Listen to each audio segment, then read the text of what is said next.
నేటిదిన వాక్య ధ్యానం కొరకు సామెతల గ్రంథం 28వ అధ్యాయము మొదటి వచనంలో రాయబడిన రెండో వాక్య భాగాన్ని చదువుకుందాం. నీతిమంతులు సింహము వలె ధైర్యముగా నుందురు. చదవబడిన ఈ వాక్య భాగంలోని దీవెన నా ప్రియులకు మీరందరూ పొందుదురుగాక. నేటి వాక్య ధ్యానం కొరకే ప్రార్థన. ప్రేమ కలిగిన మా తండ్రి, మీకు వందనాలు. నేడు చదివిన ఈ వాక్య భాగం ద్వారా నాతో మా ప్రియులతో మీరు మాట్లాడి మమ్మలను మీరు బలపరచమని యేసుక్రీస్తు నామమున బ్రతిమాలి ప్రార్థిస్తున్నాను తండ్రి. ఆమేన్. చదవబడినటువంటి ఈ వాక్య భాగం ద్వారా అనేక మంది పలు సమస్యల చేత కృంగిపోతూ ఆందోళనకు, దిగులుకు, భయానికి గురి అవుతూ ఉంటారు. ఆధ్యాత్మిక పోరాటాలు, ఆర్థిక సంబంధమైనటువంటి సమస్యలు, కుటుంబ సమస్యలు, ఇలా అనేకమైనటువంటి విషయాలు ఒక వ్యక్తిని కృంగదీయడానికి కారణంగా ఉంటాయి. అయితే నీతిమంతుడైనటువంటి వ్యక్తి సింహం వలె ధైర్యముగా ఉంటారు అనేటటువంటి విషయాన్ని ఇక్కడ మనం చూస్తూ ఉన్నాం. సింహము అడవికి అది మృగరాజు. అయితే దాని ఎదుట ఏ జంతువు అయినా భయపడవలసిందే. తనకున్నటువంటి స్థితిని బట్టి అది ఎంతో ధైర్యాన్ని కనుపరిచేదిగా ఉంటుంది.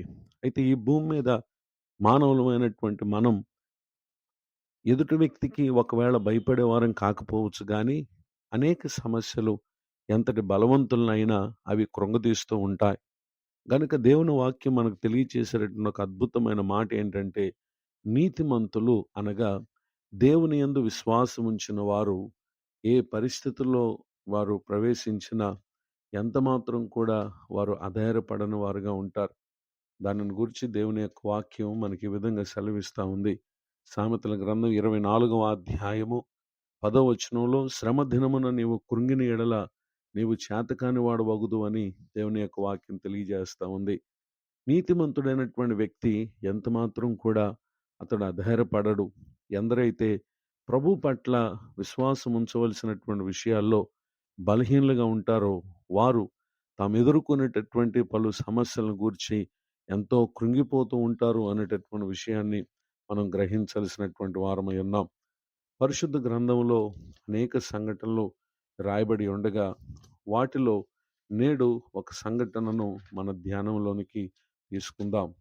దానియేలు గ్రంథము అనేటటువంటి పుస్తకాన్ని తెరిచి అందులో 3వ అధ్యాయము 16, 17 వచనాలలో షద్రకును, మేషకును, అబేద్నెగోయు రాజుతో ఇలాగు చెప్పిరి. నెబుకద్నెజరు, ఇందును గురించి నీకు ప్రత్యుత్తరం ఇవ్వవలన చింత మాకు లేదు. మేము సేవించుచున్న దేవుడు మండుచున్న వేడిమి గల ఈ అగ్నిగుండములో నుండి మమ్మను తప్పించి రక్షించుటకు సమర్థుడు. మరియు నీ వశమున పడకుండా ఆయన మమ్మను రక్షించును. ఒకవేళ ఆయన రక్షింపకపోయినను, రాజుతో వారు అంటున్నారు, నీవు నిలబెట్టించిన బంగారు ప్రతిమకు నమస్కరింపమని తెలుసుకొనుము అని వారు పలుకుటను గమనించగలం.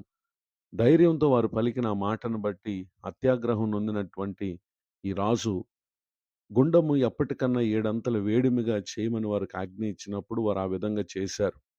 అయితే షడ్రెకును, మెషకును, అబేద్నెగోను బంధించి వేడిమి కలిగిన మండుచున్న ఆ గుండములో వేయడని ఆజ్ఞ ఇచ్చినప్పుడు వారు వారి అంగీలను, నిలువటంగీలను, పై వస్త్రములు, తక్కిన వస్త్రములను తీయకయే ఉన్నపాటున ముగ్గురిని వేడిమి కలిగి మండుచున్న గుండము నడుమ పడవేశారు. రాజాజ్ఞ తీవ్రమైనందున గుండము మిక్కిలి వేడిమి గలదైనందున షడ్రక్, మెషక్, అబేద్నెగో విసిరివేసిన ఆ మనుషుల అగ్నిజ్వాలల చేత వారు కాల్చబడి చనిపోయారు. అయితే వేయబడినటువంటి వీరు మాత్రం అగ్ని వారికి ఏ హాని కలుగు చేయకుండాట ఆ తరువాత వచనాల్లో రాజు చూచుటను మనం గమనించగలం. వారిని బయటికి తెప్పించి వారిని పరీక్షించి వారి పట్ల జరిగినటువంటి ఈ ఆశ్చర్యకరమైన కార్యాన్ని బట్టి రాజు అంటున్నాడు, దానియేలు గ్రంథం 3వ అధ్యాయం 28వ వచనంలో, వీరి దేవుడు పూజార్హుడు. ఆయన తన దూతను పంపి తను ఆశ్రయించిన దాసులను రక్షించెను.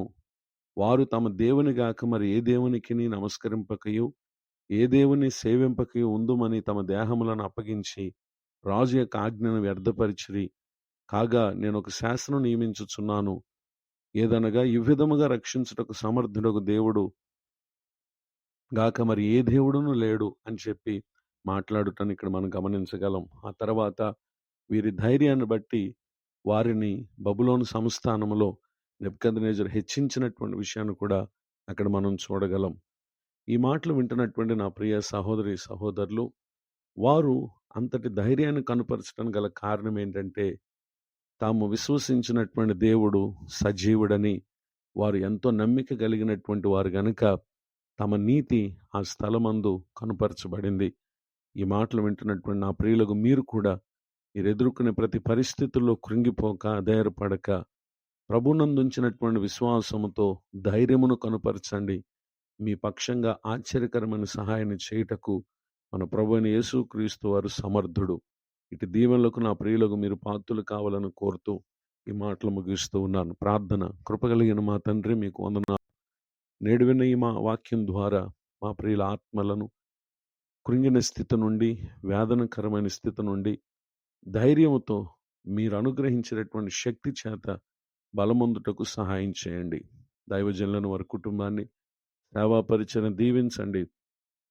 మరొక నూతన సంవత్సర దయాకిరీటాన్ని ఈ దినం పొందిన మా ప్రియులకు తమ ముందున్న సంవత్సరములన్నీ మీ కృపాక్షేమములు వచ్చునుగాక. యేసుక్రీస్తు నామమున స్తుతించి ప్రార్థిస్తున్నాను తండ్రి. ఆమేన్. తండ్రి, కుమార, పరిశుద్ధాత్మ దేవుడు తోడు నడిపించునుగాక. ఆమేన్. నేడు విన్న